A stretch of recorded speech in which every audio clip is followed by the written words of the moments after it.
Halo, Assalamualaikum warahmatullahi wabarakatuh. Jumpa lagi di channel Yayu Handayasari. Kali ini saya akan berbagi konten mengenai mengenal 8 kecerdasan pada manusia. Jadi, pada konten kali ini saya terinspirasi untuk berbagi pengetahuan mengenai 8 kecerdasan pada anak yang perlu kita ketahui. Apalagi ini penting banget nih bagi para orang tua yang punya anak.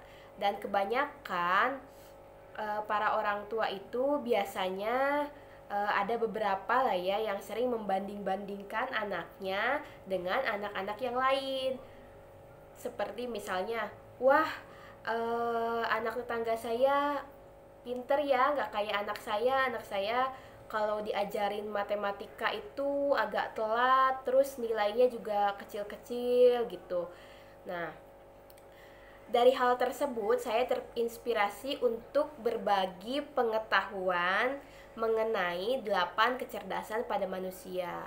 Jadi, 8 kecerdasan pada manusia ini pertama kali dikemukakan oleh atau ditemukan oleh Howard Gardner dalam bukunya berjudul Frames of Mind pada.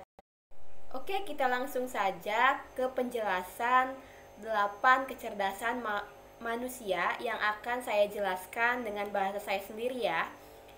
8 kecerdasan pada manusia itu diantaranya yang pertama yaitu verbal linguistik, yang kedua yaitu kecerdasan logika matematika, yang ketiga yaitu kecerdasan visual spasial, yang keempat kecerdasan interpersonal, yang kelima kecerdasan intrapersonal, yang keenam kecerdasan kinestetik tubuh, 7 kecerdasan irama musik, dan yang kedelapan kecerdasan natural. Nah, untuk penjelasannya, pada kecerdasan verbal linguistik, biasanya seseorang memiliki kemampuan lebih dalam kosakata, dalam menyusun bahasa, dalam berbicara, dan dia lebih menyukai hal-hal seperti menulis, membaca, berbicara. Nah, untuk mengetahui apakah seorang anak memiliki kecerdasan ini, kecerdasan verbal linguistik, itu bisa kita lihat dari biasanya si anak lebih menyukai atau lebih mudah ketika diminta untuk bercerita. Misalnya dia menceritakan bagaimana sih kehidupan sehari-harinya. Nah, itu dia biasanya tidak mengalami kesulitan ya. Atau dia lebih senang menulis puisi, menulis cerpen, misalnya menulis kegiatan sehari-harinya. Nah, dia juga lebih senang untuk berbicara di depan seperti berpidato, menjadi MC misalnya seperti itu. Nah, ketika seseorang memiliki atau menyukai hal-hal tersebut, bisa dibilang dia memiliki kemampuan atau kecerdasan yang lebih dominannya yaitu visual linguistik. Verbal linguistik maksudnya. Yang kedua yaitu kecerdasan logika matematika. Sudah diketahui ya dari bahasanya aja logika matematika. Jadi pada kecerdasan ini seseorang lebih menyukai hal-hal yang berupa angka, pola, logika. Nah, biasanya pada kecerdasan ini tadi dia lebih menyukai angka, lebih suka untuk bereksperimen, memiliki pola, lebih suka untuk meneliti pola pikir dan memecahkan masalah. Selanjutnya yang ketiga yaitu visual spasial. Pada kecerdasan visual spasial itu biasanya dia memiliki pengetahuan atau kemampuan untuk menggambar, membuat suatu bentuk, tekstur, dan lain sebagainya. Kecerdasan visual spasial ini bisa kita ketahui dengan biasanya si anak lebih suka menggambar, lebih pintar menggambar. Untuk hal-hal lain dia mungkin kurang menyukainya, tapi ketika dia senang menggambar dan lebih mudah ketika diarahkan atau disuruh menggambar, berarti anak kita memiliki kemampuan atau kecerdasan yang lebih dalam visual spasial tersebut. Nah, selanjutnya yaitu intrapersonal.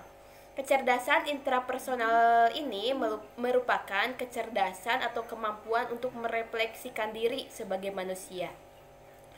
Kecerdasan ini merupakan kecerdasan di mana dia mampu untuk menyesuaikan diri untuk dirinya sendiri. Maksudnya dia bisa mengatur emosinya, dia memiliki kemampuan atau memahami bagaimana dirinya untuk diposisikan gitu ya, memposisikan dirinya, melibatkan dirinya, lalu memiliki kemampuan untuk mengatur emosinya. Dia juga biasanya lebih bijaksana, memiliki wawasan, dan juga lebih kreatif. Selanjutnya yaitu kecerdasan interpersonal. Kalau interpersonal ini kecerdasan yang memiliki hubungan antar manusia, di mana kecerdasan interpersonal ini dia mudah untuk beradaptasi dengan lingkungan yang baru, mudah menyesuaikan diri dan mudah menyesuaikan diri dengan orang lain, dan mampu menjalin hubungan yang baik dengan orang lain. Hubungan tersebut maksudnya bisa dalam hubungan kerja, atau misalnya dalam bekerja secara tim, belajar berkelompok, dan lain sebagainya. Jika orang tersebut memiliki kemampuan atau kecerdasan yang lebih dominan itu interpersonal, maka dapat dilihat dari bahwa dia bisa dilihat juga dari misalnya memiliki banyak teman, mudah berbaur, mudah menyesuaikan diri dengan lingkungannya. Nah, itu pun termasuk kecerdasan. Untuk yang selanjutnya yaitu yang keenam, kecerdasan kinestetik tubuh. Pada kinestetik tubuh ini lebih dominan pada kemampuan dalam gerakan-gerakan tubuh.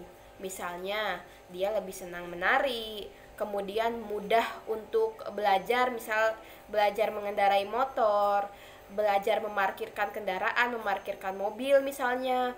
Dia juga mudah untuk belajar seperti berolahraga, menirukan gerakan-gerakan, menangkap sesuatu, punya refleks diri untuk menangkap barang, benda. Nah, kecerdasan kinestetik tubuh ini dapat kita lihat pada anak jika anak tersebut lebih menyukai, misal dia lebih menyukai olahraga, dia lebih menyukai untuk menari, yang berhubungan dengan gerakan-gerakan tubuh. Sederhananya seperti itu.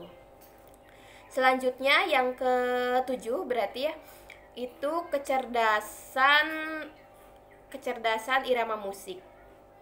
Sudah dapat diketahui ya, untuk irama musik ini pasti dia lebih menyukai musik dan lebih mudah memahami misalnya tangga nada, not-not musik, lebih bisa menciptakan sebuah lagu, lebih suka bernyanyi. Dan ingat ya, ada yang memiliki kecerdasan irama musik, ada juga yang menyukai irama musik. Jadi ada orang yang suka musik tapi belum tentu dia memiliki kecerdasan tersebut. Bedanya apa dengan yang memiliki kemampuan atau kecerdasan lebih tentang irama musik ini? Itu biasanya terlihat dari dia mudah mempelajari, misal bermain piano. Ketika diajari bermain piano, main gitar, atau main alat-alat musik, itu dia lebih mudah nangkep gitu ya, lebih mudah paham. Nah, jika anak kita lebih menyukai hal-hal tersebut, berarti dia memiliki kemampuan yang dominan. Memiliki kemampuan dominannya itu yaitu kemampuan irama musik. Yang selanjutnya, yang kedelapan yaitu kecerdasan natural. Untuk kecerdasan natural ini, dia lebih menyukai hal-hal yang ia lihat, yang ia rasakan, seperti misalnya dia lebih menyukai alam, lebih menyukai hewan, lebih menyukai alam sekitar gitu ya, natural. Nah, kecerdasan ini dapat kita lihat jika si anak lebih menyukai hal-hal seperti misalnya ketika dia diminta untuk ayo nih nanam pohon atau nanam tumbuh-tumbuhan gitu ya, nanam bibit, dia lebih menyukai hal tersebut dan bisa kita kembangkan dengan mengajari ia dan mengembangkan kemampuannya di bidang misalnya menanam tanaman atau memelihara hewan, bagaimana menjaganya, bagaimana merawatnya dan sebagainya. Nah, biasanya seorang anak memiliki minimal 3 kecerdasan yang dominan. Untuk kecerdasan lainnya bukan berarti dia tidak memiliki sama sekali ya, untuk tidak memiliki kemampuan sama sekali, tapi memiliki kemampuan, hanya mungkin kemampuannya dasar saja. Jadi, ketika anak kita misal dia tidak menyukai pelajaran matematika karena pusing, misalnya karena sulit-sulit untuk dimengerti, mungkin anak kita memiliki kemampuan atau kecerdasan lain dan kita sebagai orang tua patut mengetahuinya, yang kemudian hal tersebut bisa kita kembangkan, bisa kita motivasi anak tersebut untuk mengembangkan bakat-bakatnya atau kemampuannya ke hal-hal yang positif, untuk diarahkan ke hal-hal yang positif. Jadi ingat sekali lagi bahwa setiap anak memiliki kecerdasan atau kemampuan yang berbeda-beda. Jadi cukup sekian penjelasan dari saya mengenai 8 kecerdasan pada manusia. Mudah-mudahan ini dapat bermanfaat bagi para orang tua khususnya yang melihat konten ini. Jangan lupa kritik dan sarannya di kolom komentar ya, dan jangan lupa juga untuk mensubscribe channel ini. Terima kasih, mohon maaf apabila ada kekurangan, kesalahan, kekhilafan. Saya akhiri, billahi taufiq wal hidayah. Wassalamualaikum warahmatullahi wabarakatuh.